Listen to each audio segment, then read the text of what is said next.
Hello and welcome back to FiddleUP. My name is Emerald Ray, and today I'm going to talk to you about learning by ear. Learning by ear is an incredibly important part of the fiddle tradition and in folk traditions everywhere. It's how we learn our tunes. It's the main way, it's the most prized way. And though there are collections of fiddle music everywhere, this is still the most important way and the most expected way for people to learn fiddle music. So let's talk about why we do this. Why do we learn by ear? You know, we have classical music and all these other styles of music where they learn off the paper. So why would folk traditions and fiddle traditions be learning by ear? And that is because it's based on the oral tradition, which is spelled A-U-R-A-L, by the way, which is sometimes confused with the oral tradition, O-R-A-L. They're kind of interchangeable a little bit. You know, some people say one, some people say the other, but they both kind of mean the same thing. And that means, you know, somebody is going to, you know, give you a tune that you're going to listen to, and that you're going to be able to play without any sort of sheet music involved, without anything written down. And this is how fiddle music has been learned from generation to generation for hundreds of or thousands of years, since time immemorial, basically. You know, this is pre-violin. This is way, way back. You know, this is how all this music was learned. And it's how like most of the folk traditions of the world as well. This is how this is done. And so in the fiddle traditions, especially these days, you will see a lot of sheet music around, but you will see people avoiding using it. So if you go to a gig where you're hearing fiddle music, you will hardly ever see somebody with a music stand and a book on stage. That just never happens because there's actually a little bit of public shame around it. So if you're ever wondering why that was, ever wondering why if you brought a book to a session or something like that and people were giving you shade, that's actually why people are protecting the oral traditions. So don't be upset by it. They don't mean anything by it. It's just, you know, it's just that fierce protection of this concept that we're talking about today. So, you know, that's the way it was always done, and it is still considered to be the preferred and the best way. There are a lot of folk musicians who don't read still. So, and you know, so for a way to have a way that everybody can kind of learn music the same way, this is still the way that we do it. And so, though there are tons and tons of collections of fiddle music everywhere, I have a ton right over here. It's very important, especially in Scottish music, to have your collection of books. So people still do that, but it's used as a reference. You know, it's used as sort of your library that you keep over there, and it's how you keep your tunes organized or how you learn tunes sometimes. But it's really very secondary to learning by ear. Everyone has to be able to learn by ear. And for you to be learning fiddle music properly, that has to be the main way that you're learning all of this. So let's talk about the sheet music for a minute so you understand what that's for.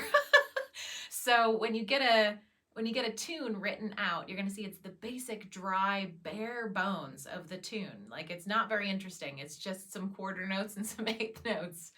And that's the way it's supposed to be. It's more like a jazz lead sheet than it is classical music with the written out doodads, you know? So you have your sheet music that's the basic bare bones of the dry tune that you are going to take, and it's your responsibility to put all kinds of ornamentation and your own pizzazz in there. But until then, it's just, you know, it's just the bare melody. And so that's great to have, and it's great as a record. But the difference between learning your music that way and learning by ear is pretty stark. There's a big difference. So when you learn music off of sheet music, it's going into your short-term memory. You sort of have a crutch by having that piece of paper in front of you. So you're more focused on the mechanics than you are to hearing the tune. You're more focused on executing than you are just absorbing. And so, and I still do this too, even though I can read at a very high level. I know that if I read through a tune, I'm going to have to do some extra work to have that stay in there. It's like, you know, it's just the way it works. It goes right into your short-term memory and it falls out of your ear 10 minutes later or even less. You know, it's not there for very long.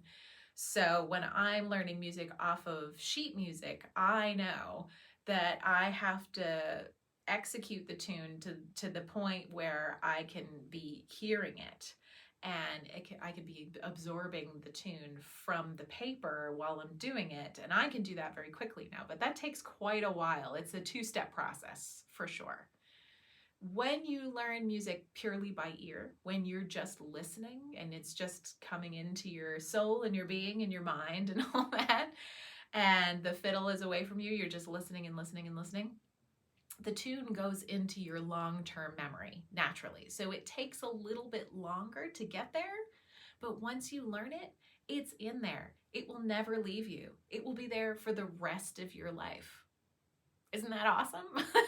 It's so cool. I just think that's so unbelievably cool that you can listen to something for a few minutes and then it can just be with you forever. And so once you've, absorbed the tune into your system and you can pick it up and play it, then you just have that tune forever. And I have tunes that I've forgotten about for years that somebody played the first 3 notes of it at a session, and I suddenly remembered the whole thing. And it's like, it's automatic. I'm not doing any work to have that happen. It's just how brains work. Isn't that cool? So this is something that will be expected of you if you're going to sessions, Scottish, Irish, old time, bluegrass sessions, whatever you're going to do.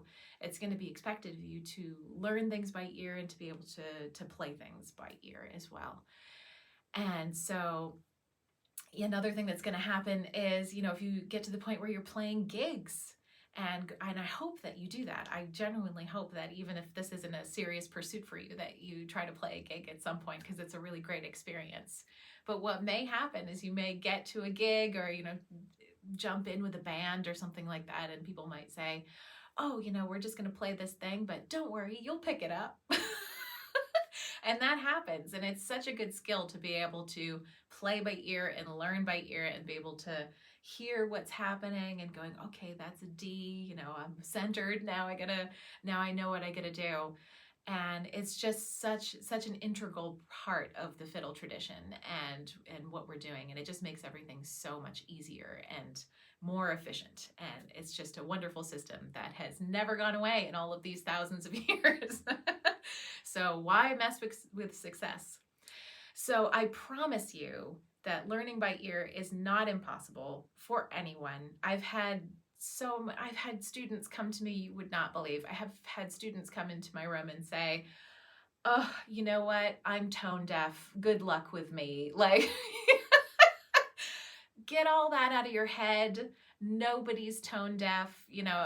Like anybody can learn this, really. It might take you a little bit longer, but that's okay. We all have our strengths and weaknesses. The tone deaf thing always cracks me up. I always say, when people say that to me, I say, can you hear me speaking really high? And they say yes. And I say, can you hear me speaking really low? And they say yes. I'm like, well, those are 2 different tones. You're not tone deaf. All of that stuff, all the I can't do it, somebody told me I can't do it, blah, blah, blah. Just leave it behind. Leave it in the past, and we're going to go forward, and we're going to learn this, and you're going to be able to learn this at your own pace, at your own speed, and everything is going to be fine. You will pick it up, I promise.